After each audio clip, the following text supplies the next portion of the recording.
Request of 42 person web on you. I never want try lose you, try them up on me. Well, South Africans, me I don't understand though. Only just this boy yesterday. Look at the way South Africans is making noise. See, we not one year word. Eh? Even some Nigerians, even they analyze and after they join South Africa, they analyze them. Now saying that this one is handball, this goal na handball. How is it handball? One are they hate like this? Eh? Only yesterday, ever since Nigeria don dey beat South Africa, only just this one is still draw. I don't know. Okay, because now get more points. I don't understand. Now no let us hear word. Abeg, it's okay. We don't hear. It's okay. Oh, your local team is not enough. Oh, the manager don't know about the local team. Oh, whenever you bring people who does not have Nigeria at heart to play for you, this is what gets. I don't hear different analysis, different reaction. I say wetin dey happen. South Africa just this once. No be say una get na 2-1, na 1-1 1-1. South Africa rest. Nigeria robbed South Africa. That was a handball. The goal should not have counted. Because if it was the other way around and South Africa scored Nigeria with a handball, a lot of Nigerians would have come spewing out all kinds of stuff on the internet. But you see, it was a robbery. It was a handball. And some people are going to come and say, Stone, you're not being patriotic. You support everything Nigeria and be against everything South Africa. That's the same thing that FC Barcelona fans come and say. You are not an FC Barcelona fan. You must support everything FC Barcelona and be against everything Real Madrid. But you know, that is being a fan. Being an analyst is looking at the facts as they are presented and telling you how it is. Nigeria robbed South Africa. South Africa should have gotten 3 points. They should have gotten their 3 points.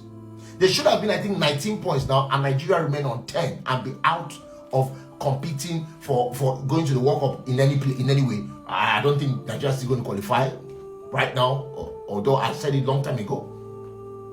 But it was a robbery. It was a daylight robbery. This match between South Africa and Nigeria happens to be one of the toughest matches I have ever watched in the history of World Cup qualifiers in Africa. As in, the way Nigeria was giving it back to back, South Africa was giving it back to back. What?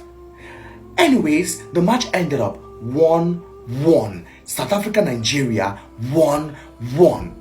So the banter is definitely going to be calm right now. But we discovered that South Africa pressed more during the game. Now, if you look at the shots on target, it was equal, but more shots. South Africa had more shots, more ball possessions, more passes, and Nigeria had more foul games. So you discovered that Nigerians were really working to ensure that, hey, South Africa doesn't give them a second goal. And bear in mind, currently, as we speak, South Africa happens to be one of the strongest teams on the continent, like top 3. South Africa is in top 3. So Nigeria rises up to the second position with 11 points, and South Africa has 17 whole points as far as this competition is concerned. Nigeria will need to beat its next 2 teams they play to ensure that they can top up, while hoping that South Africa loses in its next 2 games.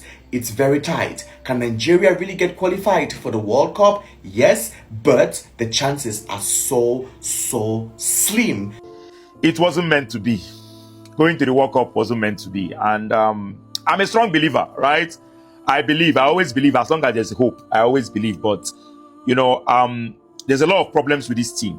Number one, we don't know how to cross the ball. The one time that we were able to put in a decent cross into the box, we scored a goal. So I expected that in the second half, we would have been trying to put in crosses into the box. But every time we try to put a cross into the box, the cross does not, get past the first man. We don't know how to cross the ball. Like, we don't know how to create chances. And it's a very big problem with all the creative players that we have in our team. Because I don't want to hear that talk of, oh, we need a number 10. We have a lot of creative players. Have you watched Iwobi playing for Fulham? Have you watched Lookman playing for Atlanta? Did you watch Chukwueze playing for AC Milan? So we have creativity in the team. So I don't know what the problem is. How is it that once they come to Africa, automatically, the ability to create chances becomes a problem? And I'm wondering, why was Tolu kept on the bench? Because Tolu coming in added more spice to our attack. His hold-up play was brilliant. He was able to hold up the ball. He was able to do things that Desas was not doing. So why was Tolu on the bench? How is it that the manager did not see that Tolu was better than Desas all along? We missed Osimhen in this game. I believe that if Osimhen was in this game today, maybe the result would have been different. You know, Osimhen would have maybe gingered and galvanized the boys towards something special. But it's just unfortunate. It's rather very, very unfortunate. Another player that would have helped us in terms of crosses, you know, Olaino got an injury and left the pitch earlier on. It's very sad. Another World Cup where Nigeria is not going to be present. It's very, very sad. It's very, very disappointing. I do expect South Africa to win Nigeria. My reason is simple. Let's go with the fact. You play 8 games, you have 11 points, and South Africa now have 17. And you want to beat South Africa so you can go to the World Cup. Then South Africa, what will happen to them? They are a better team. Not because they allow beef, they allow jealousy, they enter your eye. This Nigeria set of players, they are not ready. They are not ready. Look at where they played today. First half, Nigeria was totally poor. Second half is where they start to play. Even when Nigeria start to pick, before you say, but they score in first half, they already start to play towards the ending of the first half. That's where they got the goal. Yes, towards the ending of the first half, that's when Nigeria start to play and they got the goal. Second half, they were still trying. But come on, you play 8 games. Okay, all the 7 games before this one. Why did you not do all these things? You waited until last minute. You are now looking for miracle. Better team should go to the World Cup, and South Africa is a better team. I told them there is no how on earth South Africa will allow Nigeria to travel from Lagos to come here to beat them. I stay in this South Africa and I know the beef between Nigeria and South Africa. Come on, we know all these things. There is no how they will allow Nigeria to beat them. Even though South Africa have already qualified, yes, they will go to World Cup, whether you like it or not. That's the fact. You will sit at home and watch them on your TV. What are we saying? Massive one from South Africa. As for Nigeria, you need miracle. You need miracle to go to this World Cup. So Nigeria is not qualifying for the World Cup. Very, very sad. And it just shows how poor management can actually bring a country down. Imagine I don't have a backup country in Portugal. What would I be doing with myself now? It's very, very disappointing. Very disappointing. We needed to go out there to win, and we got a draw thanks to VAR. Because that ball was even a handball. And that's why sometimes when people speak up, people will say, oh, calm down. Look at where we are in the table. If we had won Lesotho or the likes of them Zimbabwe, are we going to be where we are now? Nigeria, where they had Premier League starters. Them, I know, Basi, Iwobi, even Chukwu Ezena is playing for Fulham. We have Premier League starters, Syria champions, CAF back-to-back player of the year in a team, and we cannot qualify for the World Cup. And it's very sad. And out of everybody, I even pity in that team is only this guy. What's his name? Victor Osimhen. Because at least he has even tried a lot. And the fact that he would not go for this World Cup and not play for Nigeria for World Cup, for everything he has done for this country, it's a very sad thing. Very, very sad and disappointing. We're using our World Cup qualification to play with paupers. To play with people that do not even know what they are doing in football. That time they finished the job, we were quarreling with them, Osimhen, when we are supposed to be qualifying for World Cup. I was just looking at everybody. We drew there saying, don't cry, don't do this one. Look at where we are now. A huge country like this with so much talent is not qualifying. Even that first half, what was that coach doing? What kind of setup is that? What kind of lineup is that? Siri Desas was just shocking. Very, very disappointing. And when I was asking what this guy is, what Ekong is doing in this defense lineup, some of you are asking me that, why am I talking like that about our captain? There was no need to change that lineup in the last game. It's simple. You play Tolu instead of Desas because our build-up play is shit. It's shit. So as our goalkeeper, they always load ball, they go front. We need somebody in that line that can be able to challenge for those balls. And Desas is not that man. Ekong is too slow. I know that the own goal is normal in football. Mistakes are meant to happen. But there are things that you can avoid. South Africans are very fast. Very, very fast. They run like Nkurumiri. They always run. And you are there playing this slow men. Look at our men. Creativity, nothing. Nothing will get. Lookman is there playing as an attacking midfielder. If I was the coach, I would have played what everybody knows. I play Lookman here, play Simon here, play Tolu for 9. Everybody play a normal position. Use the best of your ability. Moku no say we lose playing what we know. That we lose playing what we do not know. What are you playing Lookman in attacking midfield for? He doesn't know how to make midfield runs. He's always confused. It never works. Lookman as a number 10 or as he need a work. We did it in the World Cup. He was swallowed. I mean, in the Nations League finals, he was swallowed. Every time they play this guy for 10, he need a show. Why not do what you know how to do best? Play to the best of their abilities. I see you pap Republicans of South Africa complaining that the goal that Nigeria scored yesterday was a handball. And Nigeria should be ashamed of themselves for being proud that they scored a handball in a World Cup match. South Africans, are you people mad? Are you people crazy? Why are you people complaining? That your Mbombo Kalazi and Mukwena that was holding them in the net. What do you people expect them to do?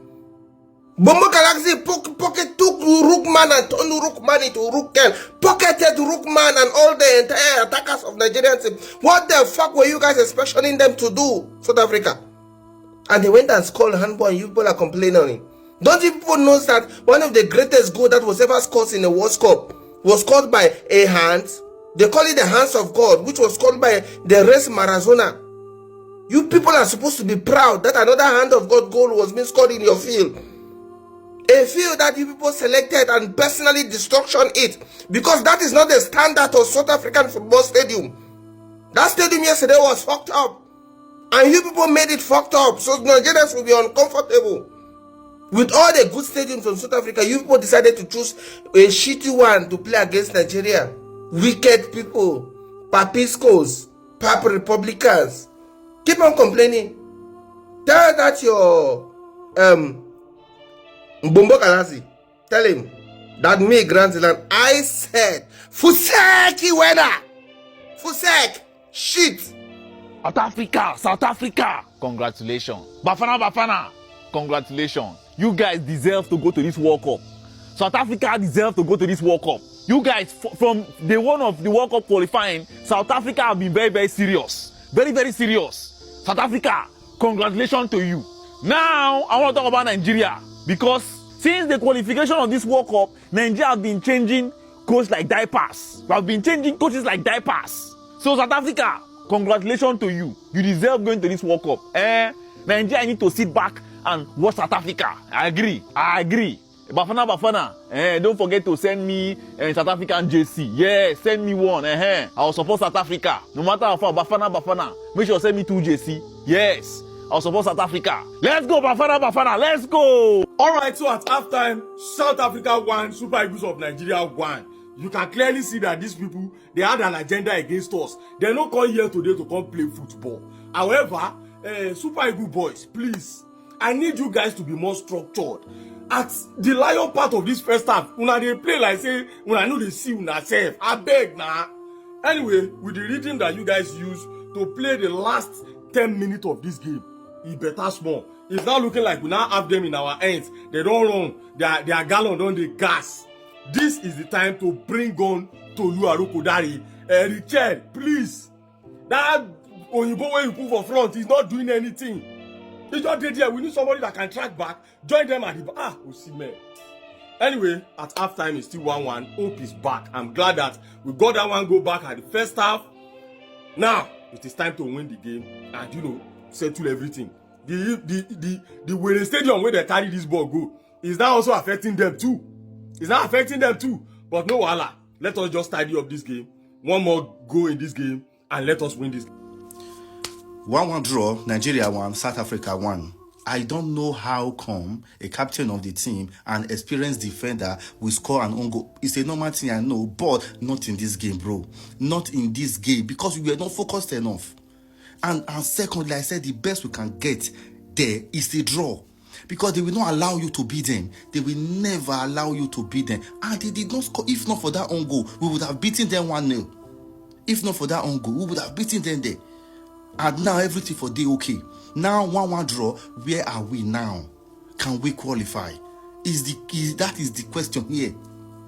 Can we qualify? How can you play 8 games and have 11 points? Where the remaining points go? Where the remaining points go? In a group where you have this one Lesotho, Rwanda, this one Benin Republic, and we are struggling in second place. I mean in third place. Where the remaining points go after 8 games played? After 8 games played, you are having 11 points. Last World Cup we not go. This one now, K-leg that day already. It's over. It's over. South Africa now and the rest, we don't know what is going to happen. We don't know.